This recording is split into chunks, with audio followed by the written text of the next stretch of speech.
Hello everybody, welcome back to the Collector's Vault. My name is Mike, and today I'm going to follow up with something that I mentioned back when I got my PSA cards returned. And if you couldn't tell already from these cards lined up over here, we're going to be talking about the Ancient Mew card. Just recently, I put this into the vault. Oop, hit the camera.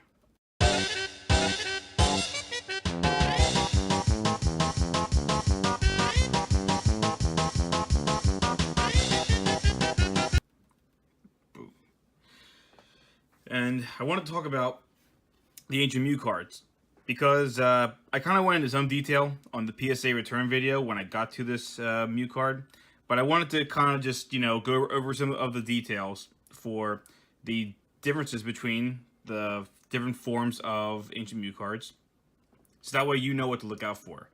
On average, you're probably only really going to see the American version, but on the off chance you do happen to come across the Japanese versions, it's good to know what you're looking for. So let's start off with what is known as Ancient Mew number 3. And Ancient Mew number 3, right here, is actually the American, or the non-Japanese version. I believe these were released in the United States, and I believe in North America, for when the Pokemon 2000 movie came out. The one with Lugia and the other legendary birds like Moltres, Articuno, and Zapdos. So they released this promotional Mew card in that movie because I think the villain had this card for some reason. I actually don't really remember. It's been a long time since I've seen that movie. But they released this promotional Ancient Mew card, just because, I mean, as a kid, who wouldn't want a Mew card? It was pretty unique because this card was not playable in the card game. It's just a really cool looking Mew card that's supposed to look like it actually came out of a tomb or something.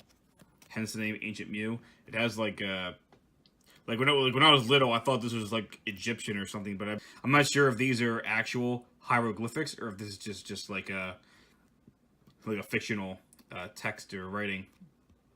But anyway, the way you can tell the Ancient Mew card is that it is pretty obvious that this does not look like the average Pokemon card.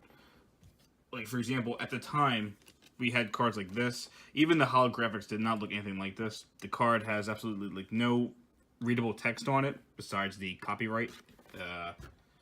Get out my special handy dandy tool. You can see in the bottom right here. Whoops, try to get the light to work. And you can see the copyrights. A little closer for you guys. There we go. It's a little hard, but we do have the years: Nintendo, Game Freak, and here's the year: 99, 2000, Wizards. This is actually very important. So yeah, it's pretty obvious to tell the difference between an ordinary Pokemon card, holographic or not, and the Ancient Mew card. Now, this is known as Ancient Mew number 3 because this was actually the third Ancient Mew release, and this is the one that we got. The only real difference between this and what is known as Ancient Mew number 2, and no, not Mewtwo, it means Ancient Mew version number 2, is that the card actually looks identical to this, except it was released in Japan when the movie was being promoted, and their version did not have this little text down here that says Wizards. It would only say Game Freak, and I believe it had the year, but it did not say Wizards. The North American, European, whoops, hit the camera again. Oh man. The North American and European release in theaters, their card did have Wizards because I believe Wizards of the Coast is the ones who printed this. The Japanese one, I thought Wizards did print it, but I guess it must have been a Japanese company that did it, and they did not. And their version looks just like this, except it will not say Wizards of the Coast, or it won't say Wizards in the bottom right corner. It'll just say Game. It'll just say Game Freak. Also, although this card is actually a really, really common card, the Ancient Mew 3 that we got in North America, the Ancient Mew number 2, the Japanese version, is actually, harder to come by for us because it was only really released in Japanese movie theaters. But I believe you could have ordered it through a magazine because these were released to us at movie theaters, but I believe their version was actually released in movie theaters and I think in magazines.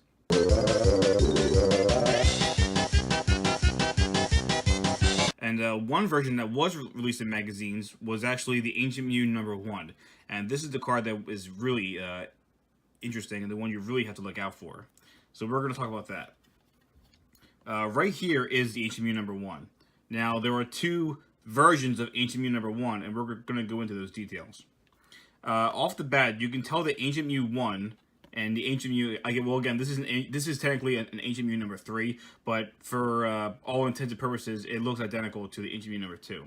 So you can tell immediately that the holograms are actually much different. This is it has like a gold border and a cosmic hologram with a purple, like a really dark purple background, while the Ancient Mew number 1 almost has like a really shimmery background with the gold borders. You have like a rainbow shimmery background, which I think is pretty cool. So this was the very first version of Ancient Mew released to Japan. I believe it was included only in a promotional magazine for the movie, for the Pokemon 2000 movie, as that was getting released in Japan at the time. Obviously, they got it before we did. And it was interesting because every version of Ancient Mew number 1 actually had a misprint on it. And if you ever do send it out to get graded by PSA, you'll notice that mine does not have it, but it'll say Ancient Mew number 1 Nintendo error. What that means is, and I mentioned this in my PSA video, but if you look down here, next to the copyright, you do see, here's the years, and there's Nintendo. The very first print of Ancient Mew number 1 actually had Nintendo spelled wrong, where there was an N missing. I believe it was this third N right before the D. That was actually missing, so it said Nintendo. And that was actually for the majority of this card's print run. And now finally we get to this card, which I have right here in front of me. Again, I don't have the actual Ancient Mew number 1 misprint because they're hard to come across, and I really didn't feel like picking one up. This one, though, I did actually pick up from somebody recently, like over the last year. It was actually not on eBay. But this is the Ancient Mew 1 corrected. Very late in the print run, when they were releasing these, they actually finally found the error in the Nintendo spelling, and they corrected it. And therefore, you get basically, which I thought they were going to identify this as Ancient Mew 1 corrected, but PSA simply identifies this as Ancient Mew number 1. And like I said, you can tell this is Ancient Mew number 1 corrected because Nintendo is spelled right. Now, ordinarily, you would think that a misprint would be the more difficult to find card. In this case, that's not true. The corrected version is actually the card that is incredibly hard to find. I know they are out there. Like, if you look hard enough, I'm sure someone might have one on eBay. But these are really, really few and far between as far as like finding them in mint condition.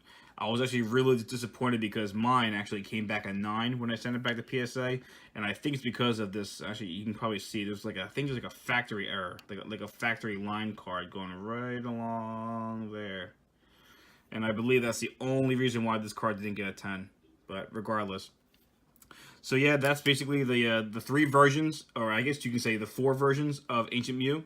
There's the Ancient Mew 1, the original, the Nintendo error card. The corrected version, Ancient Mew 1 corrected. Then Japan has Ancient Mew number 2, which looks just like this. And then Ancient Mew number 3, which is basically the most common version, is the one that does have wizards typed right down. Whoop, where's my magical stick? There it is. And the one that most North Americans and Europeans have is the one that has wizards in the corner. So it's cool that although these don't really have a lot of value, it's really cool if you can ever find these cards still sealed. I actually do have one over here that actually is still sealed and has the card that came with it. So I can't quite see the card. However, I'm pretty sure this is, I think if I can, I can't really shift the card down. I was going to say, if we can see wizards, then we know it's obviously the North American one. But I'm pretty sure our version of Mew always came in this little package. It was the Japanese ones, I believe, came in the magazine. So, but yeah, these are obviously not worth that much money. But if you can ever find these, I think they're cool to pick up. And you never know, there might be some kind of maybe in the future this card might get some hype. However, if you ever do see an Ancient Mew that has this holographic background, it is most definitely an Ancient Mew 1. And it could be the error or the corrected version. And on average, it's going to have Nintendo spelled wrong and be the error card, which is still, it actually is still a very hard card to find outside of Japan. And the cards do have some value to it. However, if you ever keep your eyes out and you find one of these, and Nintendo is spelled correctly, then you have found the most valuable and most rare version of the Ancient Mew card. So, I hope this was valuable for you guys. I hope you learned a lot. Again, if you ever do come across any of these really hard to find Japanese Ancient Mew cards, then you pretty much found a relic, because I don't think there's many. I don't think there's really a lot of those running around. But again, if you look hard enough, you probably will find them online.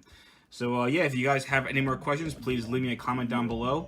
And I think that's it for now. Take it easy.